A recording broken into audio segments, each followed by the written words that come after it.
اعوذ باللہ من الشیطان اللعین الرجیم بسم اللہ الرحمن الرحیم الحمد للہ رب العالمین رب اشرح لی صدری ویسر لی امری واحلل عقدۃ من لسانی یفقہوا قولی۔ عزیزان محترم، عزیز ناظرین و سامعین، السلام علیکم ورحمۃ اللہ وبرکاتہ۔ استقبال ہے، ویلکم ہے، خیر مقدم ہے آپ لوگوں کا پروگرام آئیے جانے میں، جہاں ہم مسلسل کوشش کر رہے ہیں شیعہ عقائد کو بہترین طریقے سے قرآن و احادیث کی روشنی میں ثابت کرنے کی۔ آج جس موضوع کا ہم نے انتخاب کیا ہے وہ ہے اقربا پروری۔ میں نے جب انٹرنیٹ پر شیعہ اور سنی کے ڈفرینسز کو، تفرقات کو، کہ ان میں کیا فرق ہے، ایک نان مسلم کے ویو سے سرچ کرنے کی، ڈھونڈنے کی، کھوجنے کی کوشش کی، تو میں نے یہ پایا کہ بعض دفعہ جب لوگ اسلام، شیعہ اسلام اور سنی اسلام کو ایکسپلین کر رہے تھے تو وہ اس نقطے کو ضرور بیان کر رہے تھے کہ شیعہ امام علی علیہ السلام کو رسول اللہ کا نائب مانتے ہیں کیونکہ وہ رسول اللہ کے بھائی تھے۔ یہیں پر میرے ذہن میں آیا کہ بہت ضروری ہے کہ اس موضوع کو، نیپٹزم کو، اقربا پروری کو بھی ڈسکس کیا جائے کہ اسلام اس پر کیا نظریہ رکھتا ہے۔ کیا ہم امیر المومنین کو صرف اس لیے نائب رسول مانتے ہیں کیونکہ وہ رسول کے بھائی تھے، اقربا تھے، قریبی تھے؟ آئیے ان تمام سوالوں کا جواب ڈھونڈتے ہیں۔ ان سوالوں کا جواب دینے کے لیے ہمارے ساتھ موجود ہے مولانا کمال احمد خان صاحب قبلہ۔ آئیے ان کا استقبال کریں۔ السلام علیکم آقا۔ وعلیکم السلام ورحمۃ اللہ وبرکاتہ۔ مجھے لگتا ہے بہت ضروری گفتگو ہے یہ کہ رسول اللہ کا اور مولائے کائنات کا حق یہاں ہم بیان کریں گے۔ اس گفتگو میں آپ یہاں ہمارے ساتھ موجود ہوئے، آپ کا بہت بہت شکریہ۔ اللہ سے توفیق چاہتے ہیں کہ اللہ تعالی ہم سب کی مدد کرے کہ اس اہم گفتگو میں ہم کامران اور کامیاب رہیں۔ الہی آمین۔ تو آغا، جیسا میں نے کہا کہ ہم نیپٹزم، اقربا پروری پر گفتگو کریں گے۔ نہ صرف یہ کہ دینی اعتبار سے، دنیاوی بھی طور سے اگر دیکھا جائے تو نیپٹزم کا بہت شور مچا ہوا تھا سوشل میڈیا پہ بھی، اور ہم دیکھتے ہیں کہ پارٹیز میں بھی بعض دفعہ ایک دوسرے پر، یہ پولیٹیکل پارٹیز جو ہوتی ہیں ایک دوسرے پر تہمتیں لگاتی ہیں کہ آپ کے یہاں تو بھائی بھتیجاواد چلتا ہے، آپ کے یہاں نیپٹزم چلتا ہے، آپ اپنے عزیز و اقربا کو عہدے دیتے ہیں۔ تو میرا سوال یہ ہے کہ دین اسلام کیا کہتا ہے؟ کیا کسی عہدے کے لیے اقربا پروری جائز ہے؟ بسم اللہ الرحمن الرحیم وبہ نستعین وہو خیر المعین۔ دیکھیے، بہترین سوال آپ نے کیا۔ میں ابتدا میں عرض کروں کہ دین اپنے گھر والوں سے بے تعلق ہونے کا حکم کبھی نہیں دیتا۔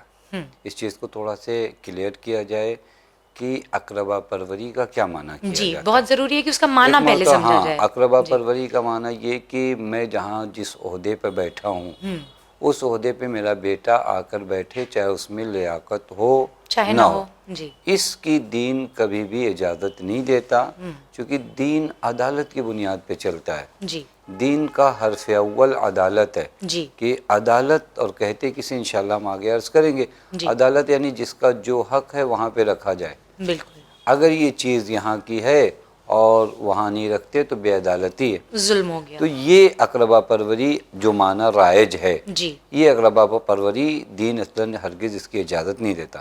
لیکن ہاں، اقربا پروری یہ کہ میرے بچے جہنمی نہ ہوں، جی میرے بچے ایک بہترین مقام و منصب تک پہنچیں، اس کا دین نے حکم دیا۔ صلہ رحم کیا ہے؟ جی، صلہ اقربا رحم، پروری ہے۔ رشتہ داری کو نبھانا۔ حتیٰ قرآن مجید سورہ تحریم آیت نمبر 6 میں کہتا ہے، یا ایھا الذین آمنوا قوا انفسکم واہلیکم نارا، اے صاحبان ایمان، اپنے آپ کو اور اپنے اہل کو جہنم کی آگ سے بچاؤ۔ خود دیکھ رہے ہیں؟ خالی بچنے کا حکم خود نہیں خالی دیا گیا۔ بچنے کا، یعنی بے تعلقی میں اپنے گھر والوں سے نہیں کر سکتا ہوں، لیکن یہ کہ وہ جگہیں جو میں اس لائق تھا کہ مجھے اس منصب پہ بٹھایا گیا، جی اب میں یہ سوچوں کہ نہیں، میں آؤں اس منصب پہ، میرا بیٹا چاہے جیسا بھی ہو آ کر بیٹھے، حقدار تو ہو یہ چاہے تو نہ ہو۔ پھر بے دینی ہو، اس کا دین سے تعلق نہیں ہے۔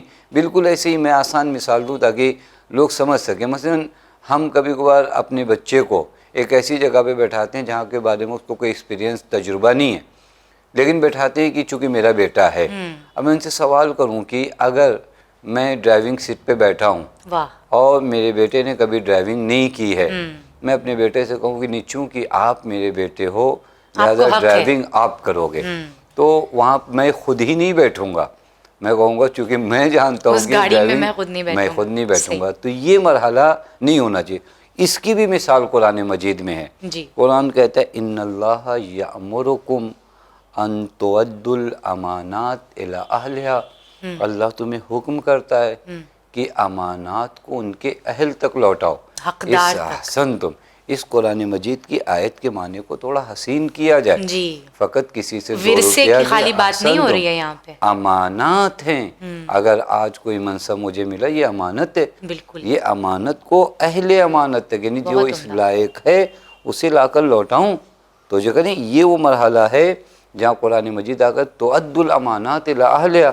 یہ حتیٰ قرآن مجید کا ایک مقام پر ارشاد ہے کہ آپ یہ مت سمجھیے کہ یہ شعبے اور قبائل مثلا ان کے اس رنگ کا بنایا گیا، انہیں اس رنگ کا بنایا گیا تو کوئی فضیلتیں ہیں. نہیں، یہ تو پہچان کے لیے بنایا گیا. پس اگر قرآن مجید کو اگر آپ جی. دیکھیں سورہ حجرات آیت نمبر 13 میں قرآن کہتا ہے یا ایھا الناس انا خلقناکم من ذکر و انثی، ایک مرد و عورت سے ہم نے تمہیں خلق کیا.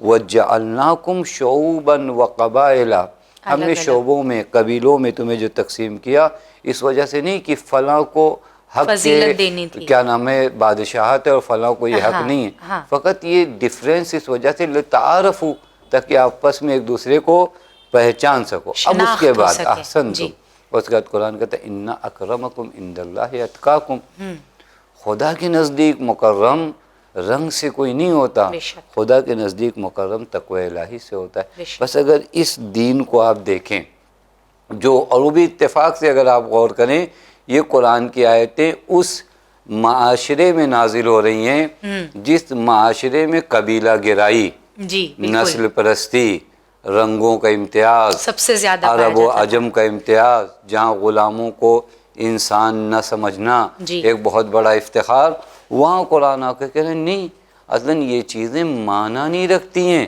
اصلاً انسان کی ویلیو کہاں سے پتہ چلتی ہے؟ تقوی سے. تقوی سے پتہ چلتی. پس قرآن مجید اور دین مبین اسلام جو آیا ہی ہے جی ان تمام چیزوں کو ختم کرنے کے لیے.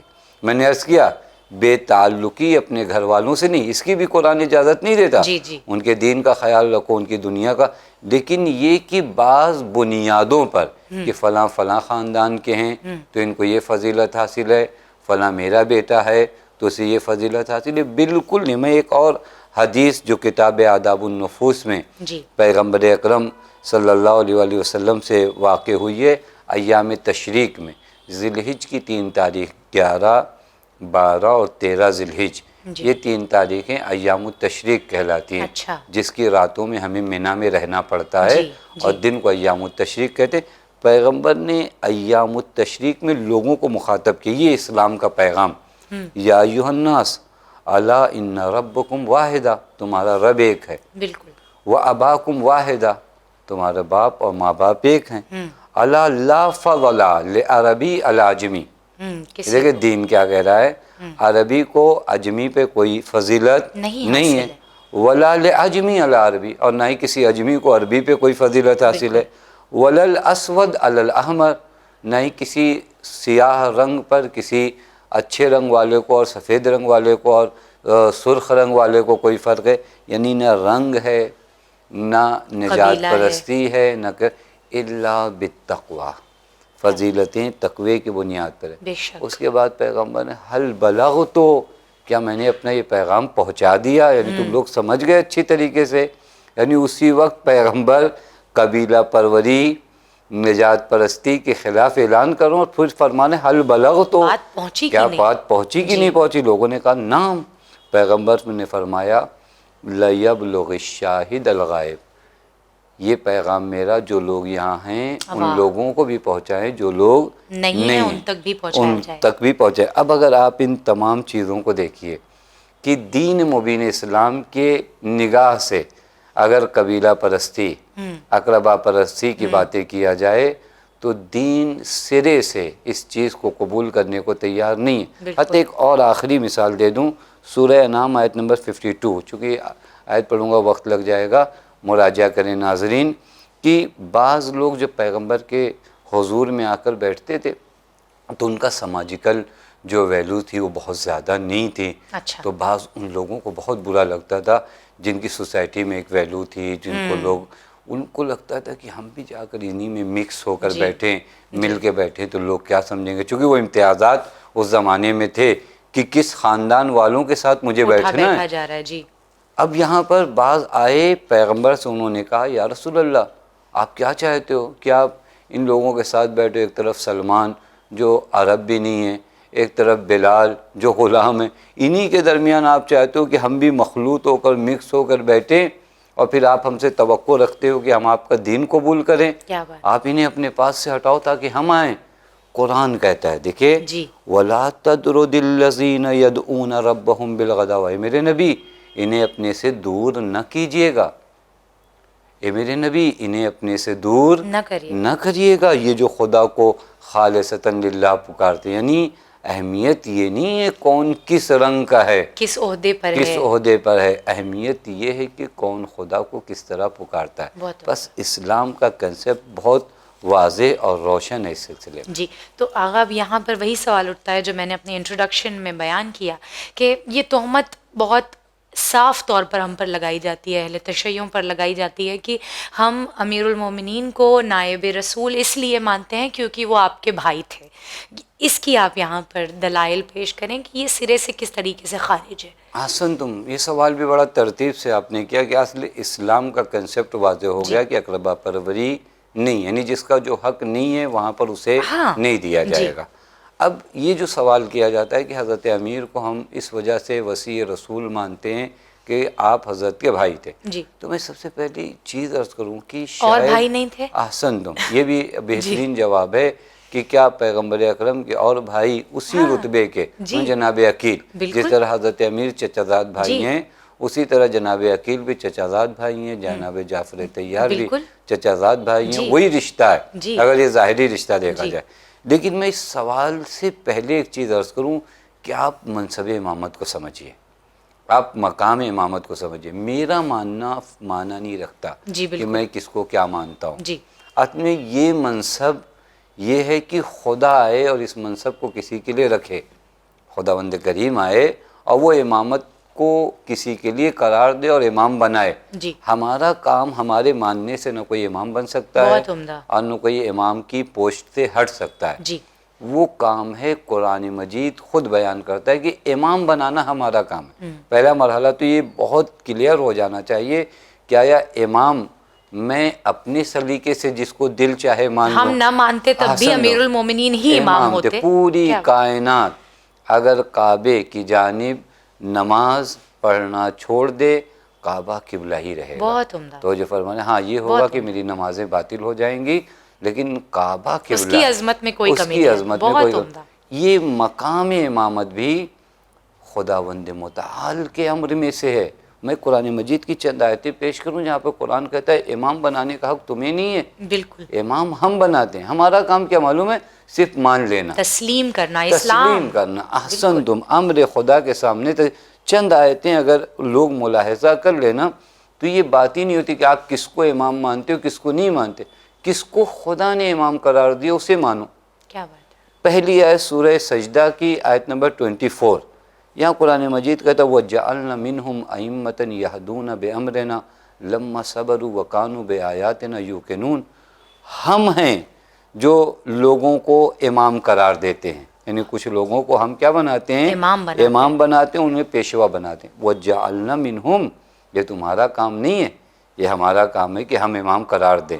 بس یہ ایک آیت کریمہ ہوئی جہاں پر پروردگار عالم کہتا ہے کہ منصب امامت پہ فائز کرنا ہمارا کام ہے. دوسری آیت کریمہ سورہ بقرہ آیت نمبر 124 میں قرآن کہتا ہے وَإِذِ ابْتَلَىٰ إِبْرَاهِيمَ رَبُّهُ بِكَلِمَاتٍ فَأَتَمَّهُنَّ قَالَ إِنِّي جَاعِلُكَ لِلنَّاسِ إِمَامًا. ہم نے آپ کو لوگوں کے لیے امام قرار دیا.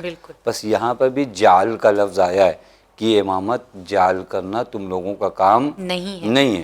اس کے بعد قرآن کریم سورہ بقرہ آیت نمبر 30 میں وہ مشہور واقعہ جب جناب حق تعالیٰ نے تمام ملائکہ کو حکم دیا کہ جناب آدم کا کیا کرو؟ سجدہ کرو.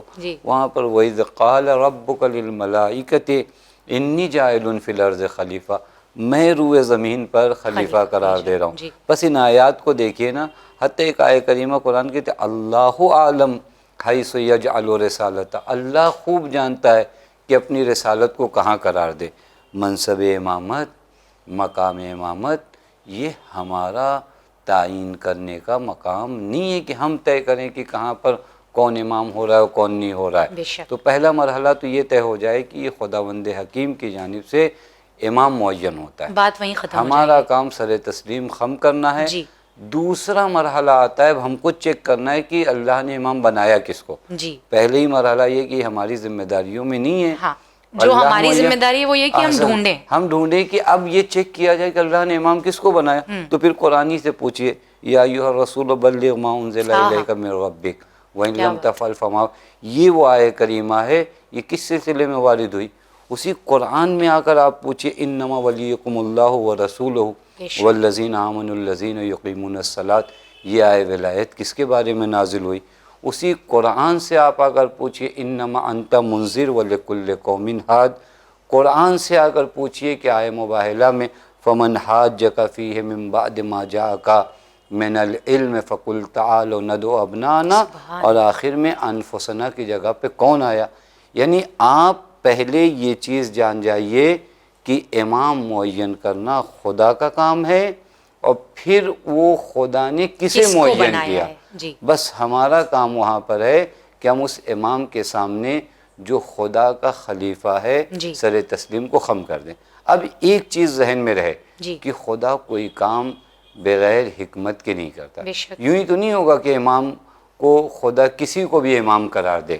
خدا حکیم ہے، خدا خوب جانتا ہے کہ اپنی رسالت کو، اپنی ذمہ داری ہدایت کو جو لوگوں کے لیے کرنا ہے کس کے ذمے، کس کے حوالے کیا جائے، اس کام کو خدا بہترین طریقے سے جانتا ہے. تو لہٰذا ہمارا کام جو ہے، وہ جو سوال تھا نا جی. کہ ہم اس وجہ سے مانتے ہیں، بات یہ ہے ہی نہیں. ہمارے ماننے نہ ماننے سے کچھ نہیں ہوتا. خدا نے جسے مقرر کیا ہے وہ کون ہے، اسے ڈھونڈیے اور اسے اپنا امام آپ مانیے، نہ یہ کہ معین کیجیے.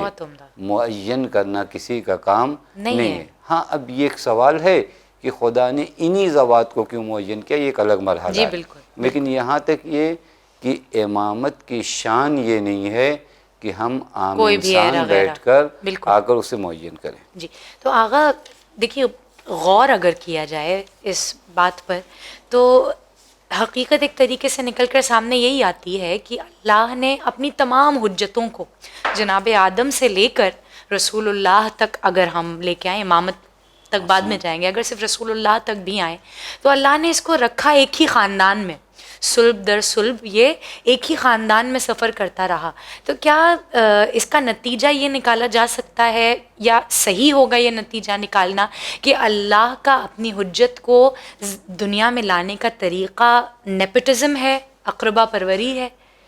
کسی اور خاندان میں کوئی اور نبی کیوں نہیں ہوا؟ یہ ایک ہی سلب میں کیوں آتے رہے؟ احسن تم طیب اللہ. اگر آپ غور فرمائیے نا، دیکھیے میں نے عرض کیا خدا کی بعض صفات کو نا جو ہم پڑھتے ہیں جی. اسے یاد بھی بار بار کرنا چاہیے، کیونکہ خدا حکیم ہے. بے شک. ہم کبھی کبھار پڑھتے ہیں خدا رزاق ہے. یہ میں عرض کروں کہ جب ہم تمام اسماء خدا کا صحیح معنی نہیں کرتے نا، کہتے خدا رازق ہے، لیکن یہ بھول جاتے ہیں خدا حکیم بھی ہے. رازق ہے، حکمت کی بنیاد پہ رازق ہے.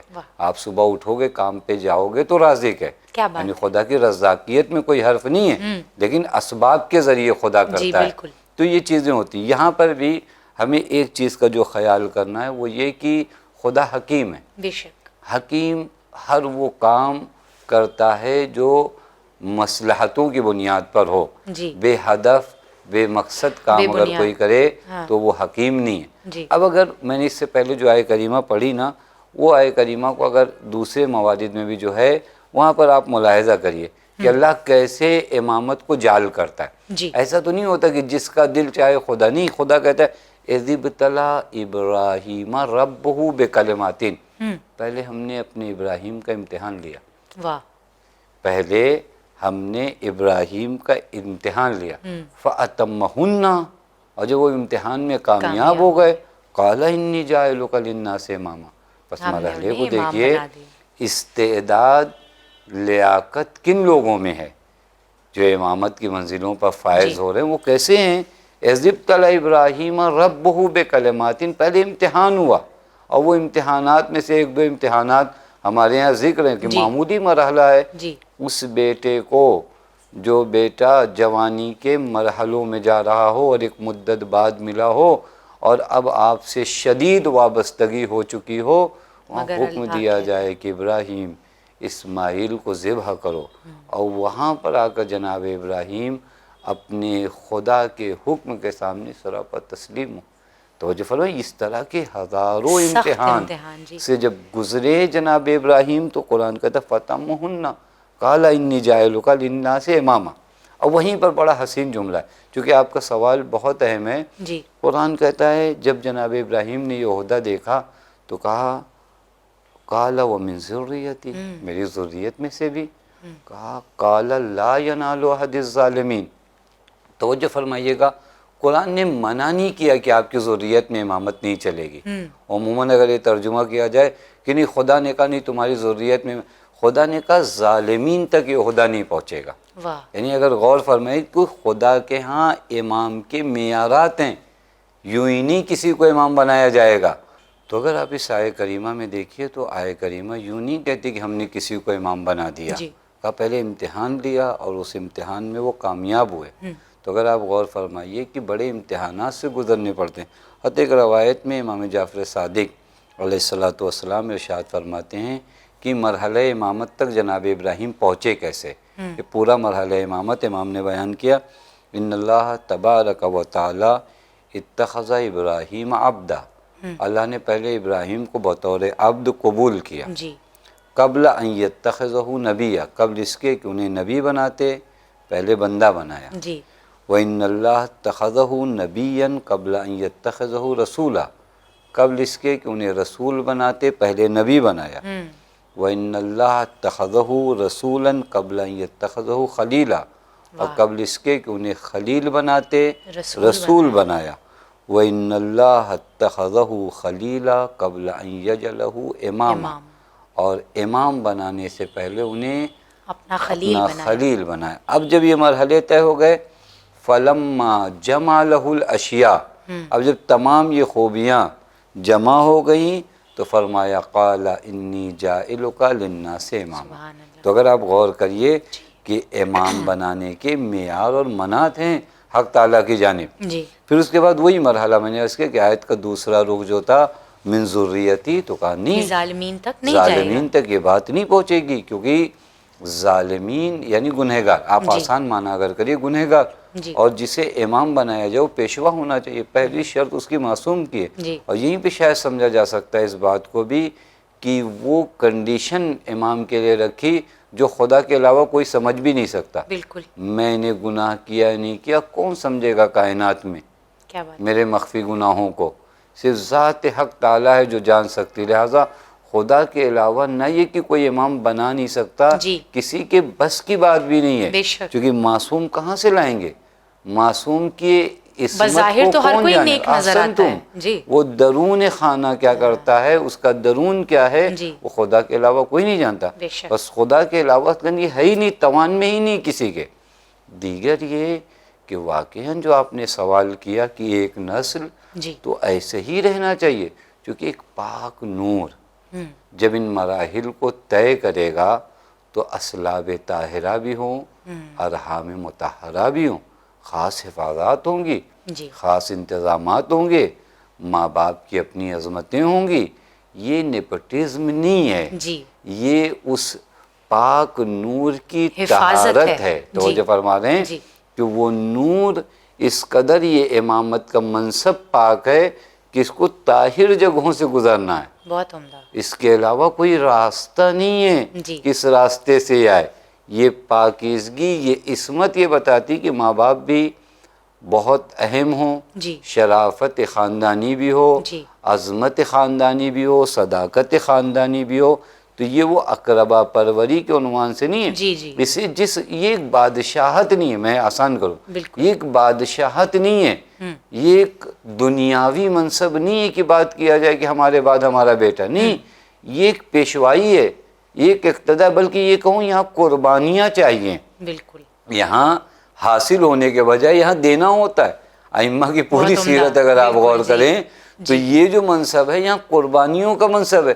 یہاں پر لوگوں کی چھوٹی ہدایت موٹی کے لیے قربانیاں نہیں احسنتم. ہیں جی. اب یہ قربانیاں دینے کا جذبہ جو ہے وہ ایک خاص مرحلے تک آئے گا، خاص ماحول میں تربیت ہو، خاص نورانی ماحول ہو، تب جا کے یہ پیشوائی، یہ اقتدا. اور شاید مجھے یاد آ رہا ہے حضرت امام حسین علیہ السلام کا جو وہ جملہ جب حضرت نے بتایا کہ میں اس ملعون کی بیعت کیوں نہیں کر رہا ہوں، تو وہاں بالکل حضرت نے کچھ ریزن بتائے جی. اور فرمایا کہ یا اب اللہ لنا ذالک، یہ بیعت نہ کرنے کی وجہ یہ ہے کہ مجھے یہ لگ رہا ہے کہ خدا کو یہ کام پسند نہیں ہے، ورسولہ، اور اس کے رسول کو بھی پسند نہیں. وہاں کے بعد یہ جملہ فرمایا وَحُجُورٌ تَابَتْ وَطَہُرَتْ، اور جس پاک ماں کی آغوش میں پلا ہوں اس ماں کی پاک آغوش بھی مجھے اجازت نہیں دیتی. سبحان اللہ. تو یہ فرمایا پس یہ پاکیزگی، یہ طہارت بہت صحیح اہم امر فیصلے ہے. لینے کے لیے ضروری ہے. تم صحیح فیصلے لینے کے لیے کہ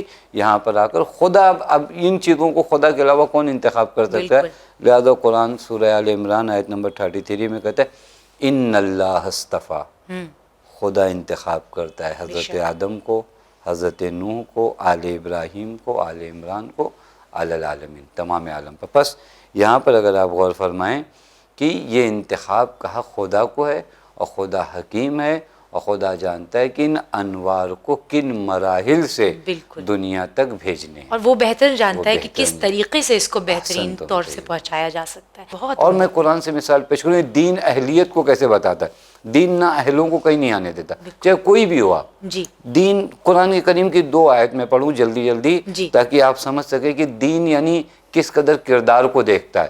دین یہ نہیں دیکھتا کہ کوئی نا اہل آ جائے.